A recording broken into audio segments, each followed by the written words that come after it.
શ્રી કૃષ્ણ પરમાત્મને નમઃ.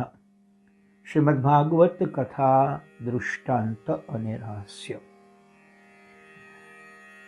પૂતનાએ જ્યારે બાળ કનૈયાને પોતાની છાતીએ વળગાડ્યો ત્યારે લાલાની આંખો બંધ થઈ ગઈ છે.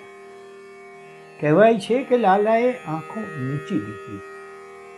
આ વાત ઉપર ઘણા બધા પ્રશ્નો અથવા તારણો અથવા અર્થઘટનો થયા. એક મહાત્માએ તો એવું કહ્યું કે ઉઘાડી આંખે પણ શ્રી કૃષ્ણ પુત્રના પુણ્યને જોઈ શકતા હતા, તો પછી એણે આંખો બંધ કેમ કરી? એક મહાત્મા કહે કે લાલાને શું બીક લાગતી હતી? પણ એ તો કાળનો કાળ, એને શા માટે બીક લાગે? તો વળી એક મહાત્મા બોલ્યા કે જેની બીકથી ચંદ્ર સૂર્ય થરથર કાંપે, જેનાથી કાળને બીક લાગે,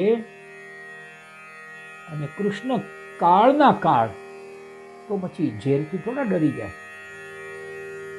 જ્યારે એક મહાત્માએ કહ્યું કે આંખો બંધ કરવાનું કારણ જુદું છે. ભગવાન વિચારે છે આ ઝેર આપનારીને હું મુક્તિ આપવાનું છું, તો આ ગોપ ગોપીઓ જે પ્રેમથી માખણ મિશ્રી મને આપે છે તેને હવે ગતિ કઈ આપવી?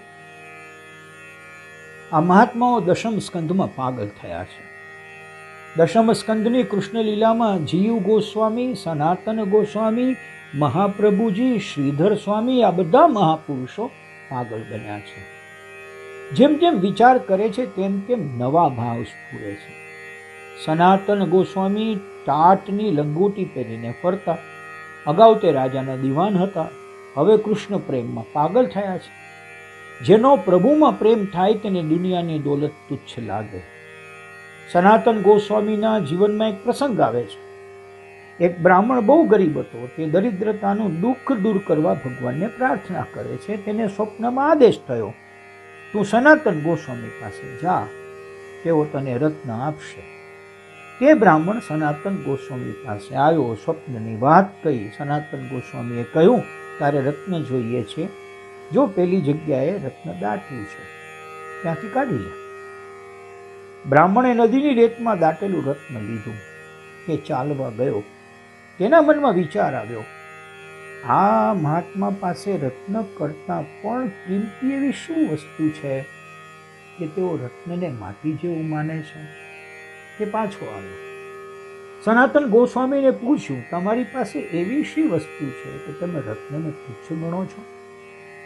સનાતન ગોસ્વામીએ કહ્યું, તારે એ જાણવું છે તો રત્નને ફેંક જમનાજીમાં.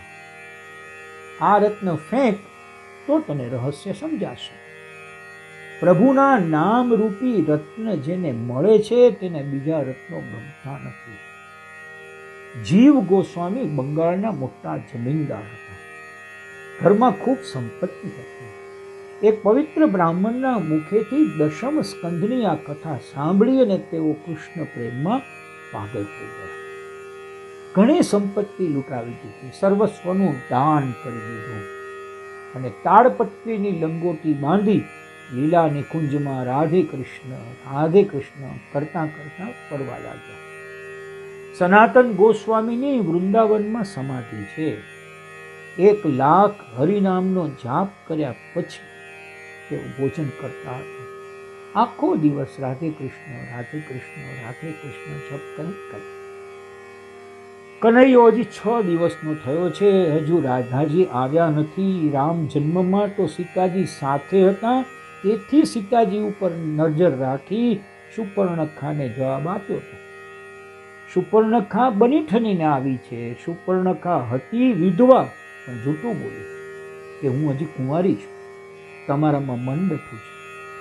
રામજીએ સુપર્ણખાને જવાબ આપ્યો કે મારું લગ્ન થઈ ગયું છે. સુપર્ણખા સાથે બોલ્યા છે, પણ સુપર્ણખાને નજર આપી નથી. નજર સીતાજીમાં છે.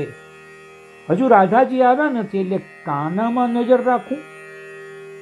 રાધાજી 1 વર્ષ અને 15 દિવસ નાના છે.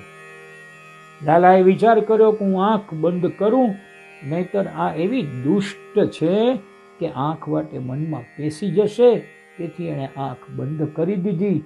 આવું તારતમ્ય નીકળવા લાગ્યું છે. હરિ ઓમ.